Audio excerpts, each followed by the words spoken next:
his strategy simplified. It's Japheth here, your producer, and I really quickly wanted to pop in to tell you about Black Belt. So if you're targeting a consulting role at a firm like McKinsey, Bain, BCG, Deloitte, Oliver Wyman, Accenture, you name it, Black Belt is a structured case prep program that might be exactly what you need to push you over the hump and land that offer. So it is a structured case coaching program where you'll get one-on-one coaching from a former McKinsey, Bain, or BCG consultant. You'll also get a year of free access to our new community for exclusive employer info sessions, training, master classes, community support, and much more. Last but not least, you get unlimited digital materials to support your case prep progress. Oh, and by the way, over 80% of Black Belts who complete the program land a consulting role. That's pretty incredible. So we'd love to see you inside of Black Belt. Join at the link in the show notes.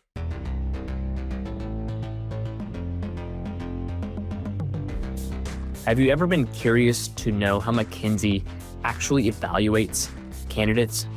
Today's your lucky day. We are chatting with Rick Wilmot in this episode, who is a former McKinsey engagement manager and has evaluated hundreds of candidates in his time at McKinsey. Rick is a management consultant case coach, and he shares a bunch of fantastic insights into not only McKinsey's evaluation process, what they look for, what they don't look for, but also the importance of office selection and why what he calls it side dooring it is not a great idea.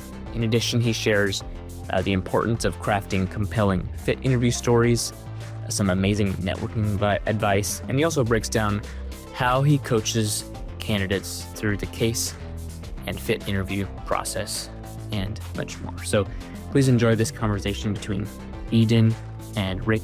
If you are enjoying the pod, please leave us a rating and review on Apple Podcasts or Spotify. Wherever you're listening, it really does help boost the show. Thank you in advance. Without further ado, let's get into the episode with Rick. Hey everyone, thanks so much for joining today's episode of Strategy Simplified. I'm Eden, your podcast host for the day, and today I'm joined by one of our top management consulted case coaches, Rick Wilmot. He's a former McKinsey engagement manager, and we're going to dive into a lot about who he is, so I'll save the rest of his intro for in a minute. But today, just to kick us off, Rick, thanks so much for joining us. Can you give us a 60-second introduction of your background pre-MBB? Yeah, sure. Great to be here. Thanks for having me. So pre-MEB, I spent some time in the U.S. Army, National Guard. Did that while I was getting my undergrad. Got computer science degree. Ended up getting convinced by a professor to stick around and do a master's too as her grad assistant. And then I stumbled my way into a fast-growing tech company that became a billion-dollar unicorn. So super cool. Started off as an engineer, ended up as sort of a special projects right-hand man type of person to the head of R&D at just a super fast-growing B2B tech company. Spent 5 years and change there. The company was sold to a private equity buyer. Culture was changing after that. And along the way, I had just encountered some management consulting folks in the wild doing their thing. I had no idea that this was a profession that one could have, or that there were these M's and B's and B's out there that were like these super desirable versions of those. But like I said, I was lucky to find myself in a place where I had some success, and I had the wherewithal to just quit life, go to B school, and try to get an MBB. So applied, got in a few great places. Ended up getting a fellowship, full ride at University of Michigan, Ross, which is amazing. I was married and had some kids by that point. So the money really mattered to me, and I knew I could get in the chair with all these awesome consulting companies through Michigan. I did that, and it all worked out. So I ended up taking a summer offer with McKinsey. Spent that summer in the coal mines outside of Birmingham, Alabama, with steel-toe boots on. Came back and accepted a full-time offer right out of there. So spent 4 or 5 years with McKinsey after that. Wow. That is a really amazing introduction. Thank you so much. All I want to say is so you've done nothing with your life. I can tell.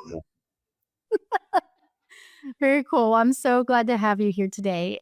So when you joined McKinsey during your MBA at Ross, what insights do you have that you share with your coaching clients or with any other candidates that are trying to break into McKinsey? If you can give me like maybe one or two insights on how to break in and what they should be doing to set themselves apart. Yeah, I'd say many people will be coming through what I would call the standard pipeline. So they'll be um, their their access to McKinsey or BCG or whatever will be primarily through their university. So that could be a general career office, a business school program that you're in, things like that. And those programs tend to do a very good job. Like they really want you to go to McKinsey. They want to say like, oh, we're sending all these alumni to these high profile places. They do a very good job and generally have a lot of good resources that you should take advantage of. If you are not that, which certainly many people, how can you replicate some of those resources? MC is a fantastic way to do that. YouTube is a fantastic way to do that. Back in my day, blogs, forums, Reddit, it was like really excellent. You have to dig for it, but really excellent stuff. So management consultant is absolutely sort of everything gold-plated, professional in a box. And obviously I'm a fan, but some combination of that and your school programs are amazing. One other thing that I would recommend is don't underemphasize the importance of the office that you're applying to. A lot of the offices within these places are much more interested in finding and retaining talent than others.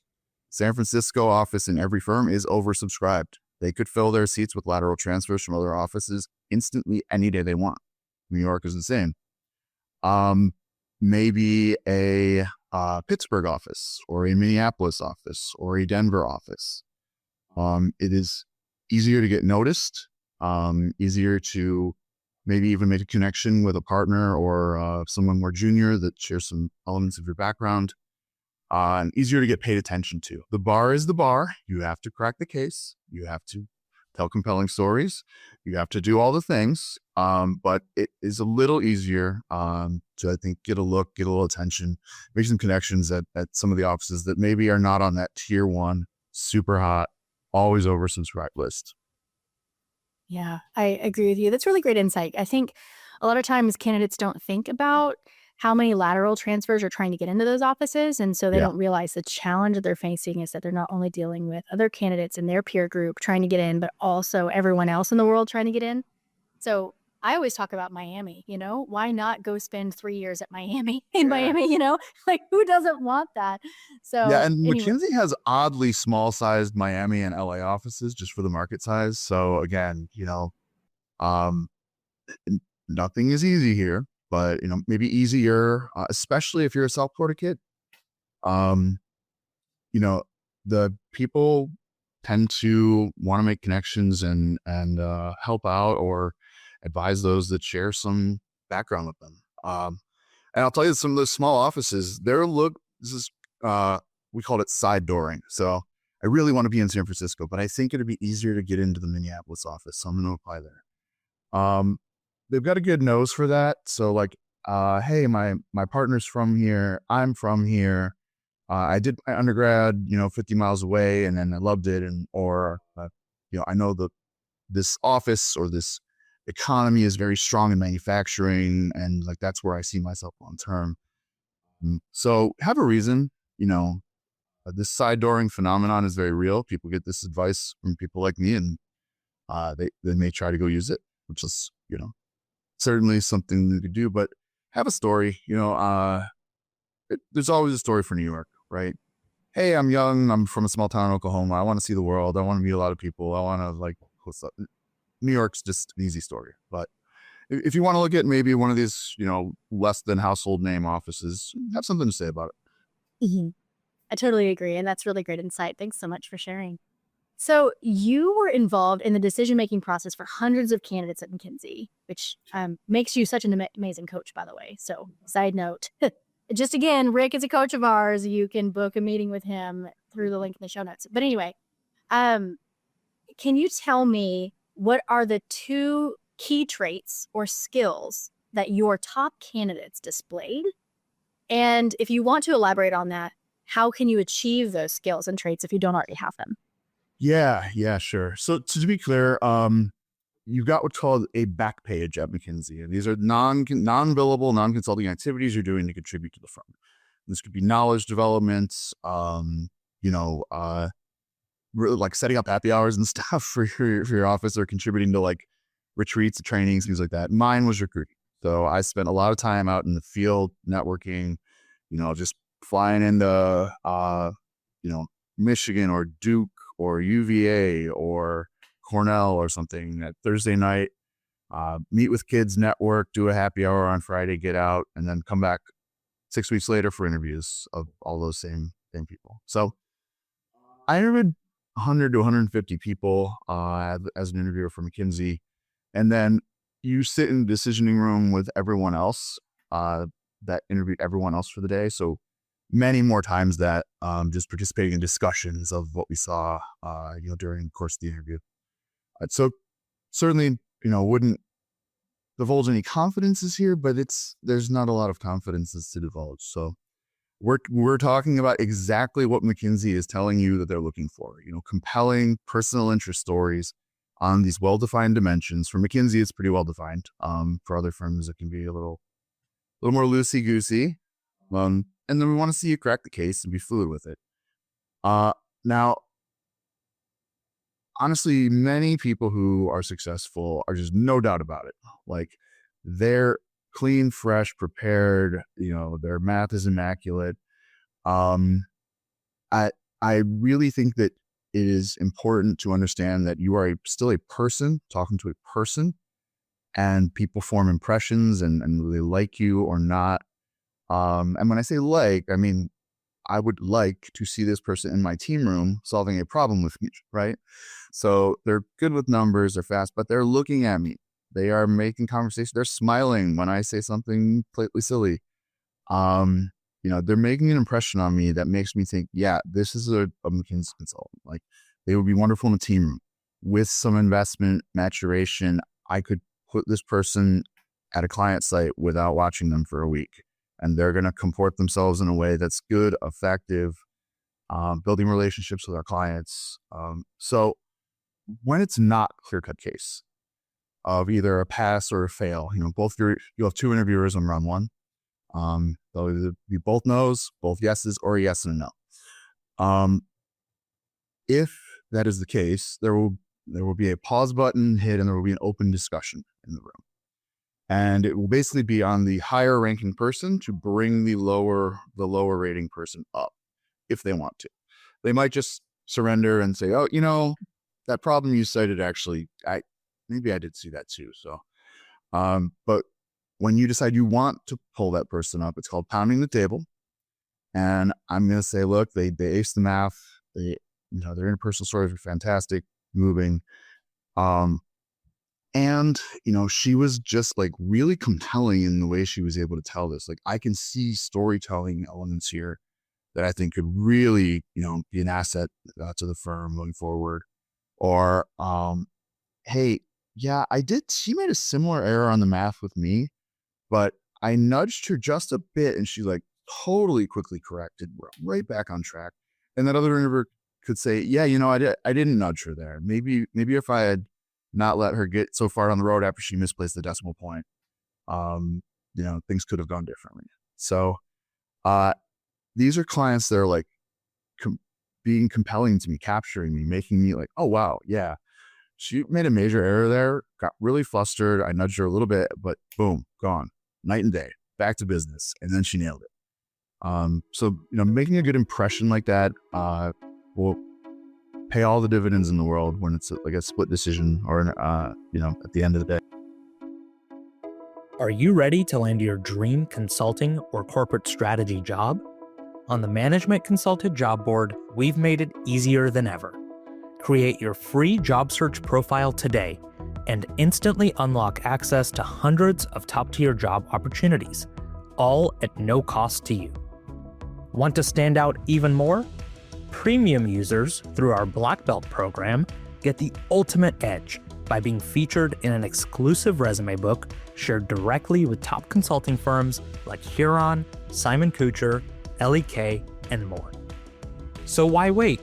Start your journey toward your dream career now through the Management Consulted Job Board. Your future in consulting is just a click away. Find the link to create your profile today in the show notes below. So you were at a tech unicorn and you exited that. You moved to Ross, then you moved to McKinsey, and then you left McKinsey. So out of all of that, knowing what you know pre-McKinsey and post-McKinsey, what is it that you learned at McKinsey in particular that changed the way you do things, and how has it shaped what you do today? So much. I had no idea what I didn't know when I went in. I had barely made a PowerPoint slide, coming up through tech, barely. Very little Excel, but I won't focus there. Just the ability to storytell and communicate this in a sort of top-down way, like eyes on the prize first, align on what do we even care about here and what does great look like. And then walk that all the way back down to the ground. Like, what are the legs that you need to build on this chair in order to stand it up? And spoiler alert, this is case structuring. So like when you're out there drawing your framework for case, like you actually do that. You actually are constantly pushed to think in these structured ways. Can't overemphasize enough, aligning on what great looks like first, and then breaking the problem down until it is in addressable chunks, attacking those chunks, and then, being intelligent, flexible along the way, and, asking yourself, hey, we've learned a lot since we were at the whiteboard talking about this 3 weeks ago. Is this still what good looks like? Et cetera, et cetera. So I could go on all day, but that just as an abstract concept, I learned a lot. And I really employ it in my life today. Rick, I really love that. One of the things that we do here at Management Consultants is we actually go into teams, to corporate teams outside of consulting, and we teach them top-down communication best practices. And I, for one, went through that journey. I'm still going through that journey of learning how to streamline and narrow focus and tell a concise story that my stakeholders will want to have a quick yes to. And so I love to hear that, like, you were so successful before, but you still had to have a transformative mindset shift. And I can't even imagine the success that you're having in other areas of your life because of it. It's not stuff they teach in the US in high school. It's not stuff that your first boss out of undergrad is going to read unless you go to McKinsey. There's just so many smart people out there that I think could benefit from a little training in this way. Exactly. So if you're listening to this, I'm going to have David put our top-down communication best practice standards in the show notes. So be looking out for that. But let's transition into coaching. So Rick, you're one of our most favorite coaches, which is why you're on the podcast today. And we love that you're on our team. And I know it's just something that you do to give back. So can you tell me, as a coach, what your process looks like and how you help candidates prepare for their interview process? Yeah. So like you said, the give back part, that can sound a little trite, I think, out of context. I am just a tech investor and advisor now. I work with startups in the Gen AI space, invest, advise, step in, exited a big one in the spring this year. Kind of wasn't sure where I wanted to put my time next, and got connected up through another MC coach, and learned all about what you guys do. And I really enjoy coaching. I get a lot out of it. And so for me, a great coaching of a candidate, I'll just look at the undergrad, rising junior looking for a full-time role. Doesn't have to be McKinsey, Bain, BCG, Monitor, Deloitte, EY, Parfum. The interviews are very, very similar, all the same. What great looks like for me is multiple sessions. So the ability to really get to know a candidate, like sort of a 20, 30 minute, walk me through your resume, help me understand. I'll pause you, I'll ask you questions. I've got an eye towards building your personal or behavioral stories down the road as we're doing that. We're just learning about you, how you work, how you communicate, what you like. I rarely will get a person who's never done a case before, right? They've done some peer, case coaching trading. But I find it really useful to use a relatively easy and open-ended case as sort of a diagnostic up front to just see how's your structure, how's your communication, how's your comfort with numbers, how comfortable are you when I correct the number of years, how comfortable are you when I say what else, what else, what else? Can you think of anything else that we could do? Like that happens in the real world, and I always say this case is such an artificial, out of nowhere format. Like you've been building your resume for a while. You've been talking about yourself your whole life. What the heck is this case thing? It's got its own rules, its own etiquette. You don't encounter this around the dinner table or when you're out with friends. So you got to learn it. So I'll put a diagnostic case on you and just sort of very little coaching at that point. I just want to see how you're doing. And then from there, we can build a plan together for the next, 2 sessions, 4 sessions, 6, whatever. Runway is great. I love to be talking to someone who's 4 weeks out from an interview. Happy to talk to someone who just realized they have an interview tomorrow. That's fine. We can work with it. But again, based on what we see in terms of, you a little bit diagnostic case, we can start to build a plan that helps you address the issues that you need. So you're really polished and you're really ready to deliver your best when it's time to do that. That's great. So what other areas outside of case, which is obviously incredibly important, but outside of case, what are the other areas that candidates need to not forget to prep for? So PEI, obviously, and again, I think the fact that this case exercise is so foreign and so scary, humans want to respond to the threat, not the thing they're familiar with. So don't neglect your PEI. I love telling people stories back to back. So, I can often get I went to this boutique data analytics firm and they were losing market share in one of their brands for this client. And then we kind of figured out that it was more about packaging, I think. But they're going to change it now. And there's all kinds of gold buried in the story. It's not compelling as I just sort of, said it there, but helping clients to understand what they really did, how they really contributed. Very often I'm coaching on, you need to build credibility and trust with your clients as a consultant. And then you need to cash that in that matters. So let's talk about that. You're a rising senior. You're 21 years old. You're the most junior person here. Let's talk about this. How did you ingratiate yourself in this team? How did you become not that young person? Who was that again? What were you doing to build this credibility, build this trust? And then how did you cash it in when it mattered to produce this fantastic number on your resume at the end of your bullet point here? So I think there's always room to be better on your personal story. I don't care how good your resume is. You could always do a better job of telling it in a more compelling way, and a way that is going to put thoughts into that interviewer's head about, oh, I work in situations where I need to build credibility. I need to build trust. And I'm an EM, or I'm a junior partner now. I need followership, and I need people that I can deputize to send up to clients that think like that. And when you're demonstrating that, you are just putting points on the board and letting them know. And if I can help you to workshop that story so it's really popping on those dimensions, then that's awesome to me. That's wonderful. All right, let's talk about one more thing as far as coaching and things that candidates need to be thinking about. We work with a ton of mid-career candidates that are trying to transition into McKinsey in particular, and among many other firms. And networking into an interview pipeline, especially at McKinsey, is so incredibly important for those folks. So can you talk a little bit about best practices on how to do that? I'll give you 2 minutes if you can just kind of give us a landscape of what that looks like and how to best go forward. Yeah. So again, the pipeline is the easy path. It's not easy, but comparatively it is easy because it's well defined.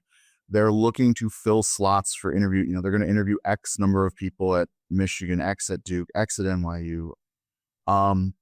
So number one, I would always advise, let's say, you are in your late 20s, graduated from University of Chicago or Texas or something, 6 7 years ago, something like that. Go back and look through your alumni, career services, etc. Those career offices at if you're thinking about a firm and your university was a target school for that firm, they very likely still are, and they very likely have a relationship with the career services office. And that career services office very likely has an alumni outreach or some tools accessible. See if you can get networked in via that. If you went to Chicago, you live in Chicago, you would like to apply to the McKinsey Chicago office, hit up the University of Chicago Career Services office, alumni. Hey, firm all have major offices in Chicago. They all want great relationships with Northwestern and University of Chicago in particular, UIC for sure. That's a great way to try to squeeze into that pipeline. If you can't get in the pipeline, networking through people common interests, common background. I bet if you're at a Fortune 1000 company, there's someone maybe in the second or third degree of your orbit that has worked at one of these firms. That might be, oh yeah, I did work there 3 years ago. My buddy actually made partner there now. He's an awesome dude. You guys would get along great. Let me put you in touch. Now that's a wonderful way to network in, and partners can get you on the interview docket at all these firms. There is an extra pipeline phenomenon out there that can be called upon. In the absence of that, we've got LinkedIn, we've got email. Find out, maybe Reddit, or somewhere, somehow, what the email format is for the email address at your target firm. Look for people who share your undergrad, share your background, I'm from, Wapakoneta, Ohio too. There's like 10 people from there. So that's a great connect. If I was from there, I would open that email. So look for people with commonality, reach out. And as a process tip, always give them something to say yes to. And that yes should be on a Friday afternoon. So would it be okay if we got together and connected? I'd just love to learn more about the XYZ Chicago office. Consulting downtime happens on Friday afternoons. And just be a good salesperson and give them the option to say yes to what you have to offer. So that's excellent insight. And just so you know, fun fact for our listeners, our firm database has almost every firm's email format. So you don't need to go look at Reddit. Just go to our firm directory, pull up your favorite firm, email them, don't LinkedIn them, find them on LinkedIn, email them. Anyway, and we have templates available on our All Access Pass. I'm not trying to make this a pitch, but anyway, all that's available to you. We did all the work for you, made it very easy. So cool. Okay, let's wrap this up with one fun fact question about you. Can you tell me what your favorite movie or book or any kind of media that you're consuming right now could be? Strategy Simplified, the podcast. Tell me what that is and why you like it. So I'm not a big fiction reader, never have been. Not a big nonfiction reader. I'm a big practical reader. So I want to read things that are going to help me to be more efficient and effective in things that I'm doing.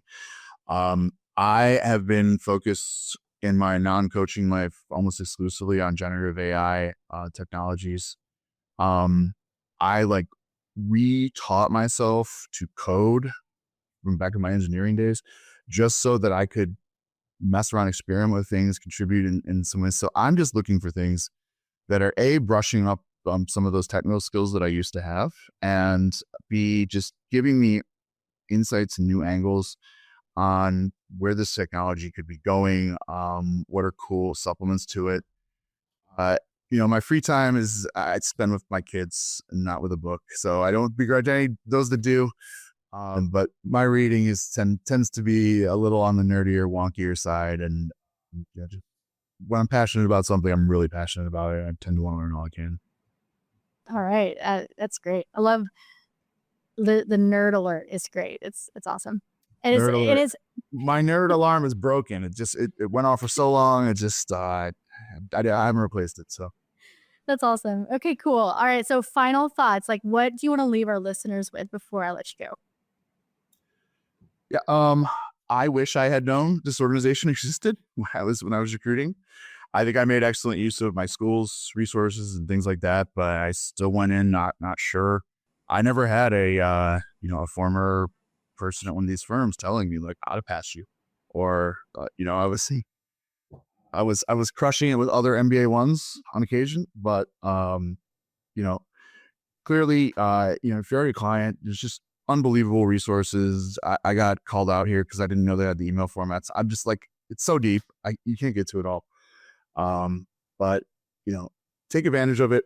And those that aren't clients yet, maybe take advantage of all the free stuff. They're really putting out a lot of great content that I used to frankly like sift around on pre-Reddit, like Billboard forum days to get, and it's just all right here. So enjoy. And, if you feel like you need any help, prep, coaching, love to meet you. Love to work with you. Awesome. Thanks so much, Rick. So this was a great conversation. And so to all of our listeners out there, you can easily book a session with Rick or book 8 sessions through our Black Belt package. JFIT is going to put all of those resources that we mentioned today in the show notes. And overall, I'm just so grateful for your time, Rick. Thanks so much for spending all of this time and giving all of your knowledge and passing it on to all of our candidates. I love it. Everyone, have a wonderful day. Thanks for joining. Did you resonate with Rick's story? Well, you can actually work with him one-on-one. You can buy coaching packages, link in the show notes to learn more and to buy today. Rick is a management consultant, case coach, and as you now know, a former McKinsey engagement manager. He loves working with candidates, and there are a number of ways to work with him. You can buy a 1-hour package, a 4-hour package, or an 8-hour package. Again, links in the show notes to learn more and to join one of our coaching programs today to work with Rick and the rest of our amazing all MBB team. Thanks for listening. We'll catch you again soon.